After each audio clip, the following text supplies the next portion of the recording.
All of the Dark Souls games sort of are organized around this. It's like, do you continue the cycle, start it over again, or do you put a stop to it? Non-apologetic nonsense. Something's different about you today. Well, What's going on? Well, I have an announcement. Okay. After years, I have finally... Announced you're going to be a lady. No, I have completed the first Dark Souls. Thank you. So that means that's your first Dark Souls game you've ever completed. Yep. The Elden Ring was my first Souls game, but from the Dark Souls saga, yes. Well, see, I didn't even know you had said you had bought Dark Souls 2. I didn't even know you had ventured into the world. What brought that on? They had a sale on the PC, whatnot. You just loved it and beasted out? Yeah. That's how it went for me, yeah. Yeah, and plus there's a much bigger community on the PC games than there is on the console. Oh, way more people to summon in. And so you were able to get a constant summon.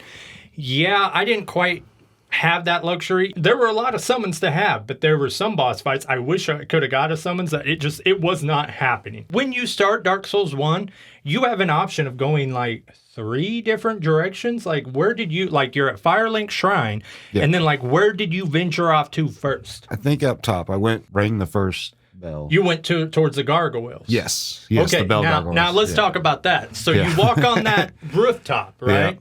After getting bombarded in that hallway by 40 little dudes. Remember right before that? I don't know why that kept getting me. Yeah. But if you get them in that hallway, they just and just overpower you. But okay, so you're at the gargoyle fight. You're fighting the first gargoyle. How shocked were you when his big brother showed up? I wasn't too happy about it. Did you know that if you hit their tails, they break off and it's weapons? Uh-uh. Yeah, useless weapons. I got an axe during my first playthrough.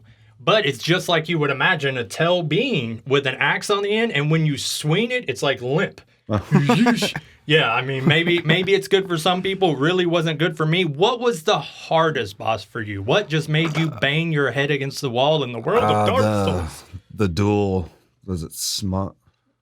Ornstein and Smo. Yes, yeah. Yeah, I had a hell of a time. I about gave up again. Now, a lot of people say that the first half of Dark Souls, so from the beginning to that Anor Londo where those guys are at, a lot of people say that is the best piece of a game, of all time. And I would probably agree with it. That is just masterful, that first half of Dark Souls. So there's a boss, and I want to see how you did with him. He's called Bed of Chaos. Do you remember Bed of Chaos? The way the boss fight starts is you're sliding down this ramp, and then you get into the room, and then he's like a giant tree. Yeah, and he starts one knocking side, the floor out. Yeah. You just have to get to the sides and then to the center before. Yeah, that took me 20 times to get down the center. Really?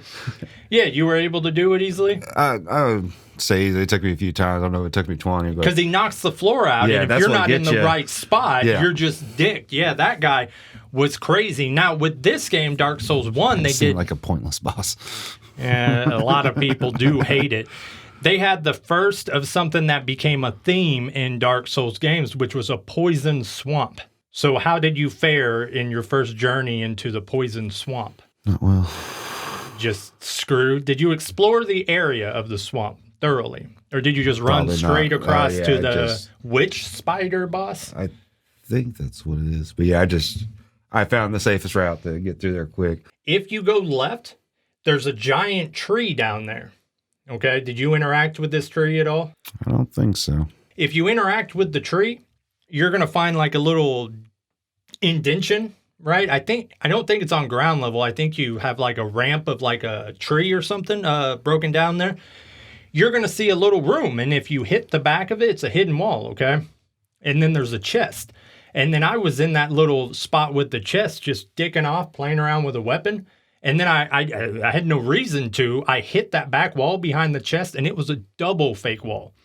So it was fake wall to get you to the chest. Second fake wall takes you to a whole nother section of the game that you only get from doing that. It's called the Great Hollow, and it's boss fight. I mean, it's hours of playthrough. Oh, yeah, no. I didn't. And I missed out on some stuff. There's also that... in that Alda Ur, there's a big painting you can go into that has more. I didn't have. I guess you got to find a certain item to get into it. Now, here's what you do for the painting. And that's part of the multiple DLC thing. Is where you first start the game. You're in like a jail cell where you awaken. Yeah. There will be like a doll or figurine or something in there. Pick that up, and then when you interact with the painting, you just like go into that world. And that was difficult. It's called like the Painted World of Ariella or something. I don't remember the boss there, but I remember having a hell of a time with everything in that painting. I still have to go back and check those out because once you beat the game, it just throws you right back into the jail cell to start your new game plus. But I think you keep everything, so I should be able to fast travel and all that shit still. Yeah, and that's what sucks. See, there's a second DLC. Do you remember where the Hydra were at in that game? Yes. Okay, so it's right there past where like Havel is towards the beginning of the game. You know, like, did you get the Havel ring?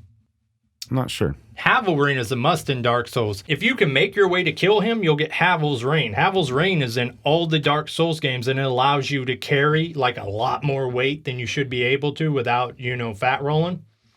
But right there at the bottom where Havel is, you can open a door, and then it takes you out to this open area, and you have like these white rock monsters. And then if you turn like to the right, there's a lake with that 3-headed Hydra. If you go to the border of that lake to the left, back in the corner, I'm pretty sure that's the intro to the other DLC. It's like a portal or something. Yeah, I think I missed a lot on this. Yeah, and if you go into the portal, there's like an immediate boss fight, but it's a whole nother hours and hours of playthrough, and you run into a boss called a Taurus, and he has like one arm, but he's like super fast and he does these backflips. It took me like 20, 30 times to beat this guy. Yeah, I have to go play through that new game plus. And then right after you beat him, you get access to like the Coliseum. So where you can like organize duel with other players. You can go 2-on-2, just full orgy it out, you know, it doesn't really matter. But the bad thing is, see, I did that and then I beat the game right after that. And like you say, it threw me back to the beginning. So I never got to do I was like, I'll come back to this and do this when the game's done. But game ended, I got thrown back to the beginning. And I was like, I'm not fighting my way through all of that. How'd you do with the final boss? Took me several times. I don't think there's any boss that I got through the first time. See, I didn't have too much trouble. What choice did you make? But he wasn't the hardest out of the game. What choice did you make at the end of the game? Did you realize there was a choice that you could make there? My memory serves you could reignite the flame, or you could just walk out of the boss area. In other words, choosing not to restart the cycle. It's two different endings. I think I probably just walked out. If you walked out, if memory serves, those giant heads pop up and they like form a walkway around you. It's like 20 of them. Those like instructional dudes. If you reignite the flame, I don't know, I never did it. But I think reigniting the flame, you just interacted with something in that area. Maybe the boss, maybe his body. I don't exactly remember. Maybe I did the flame because I don't recall a bunch. Well, it's basically, did you become the Elden Lord or did you turn your back on it? Is sort of the theme. Yeah, I cannot recall. I think I may have let it. I just know there's a small cutscene. And then I'm back in the jail cell. So maybe I just didn't pay attention. Or see, all of the Dark Souls games sort of are organized around this. It's like, do you continue the cycle, start it over again, and basically just repeating this exact same cycle, or do you put a stop to it? That's sort of the choices surrounded the whole theme of all the Dark Souls games. I imagine I'd probably repeat the cycle. Well, I do have to say that we give you one of these drop down, snap, for finally completing a Dark Souls game. Not apologetic. Nonsense.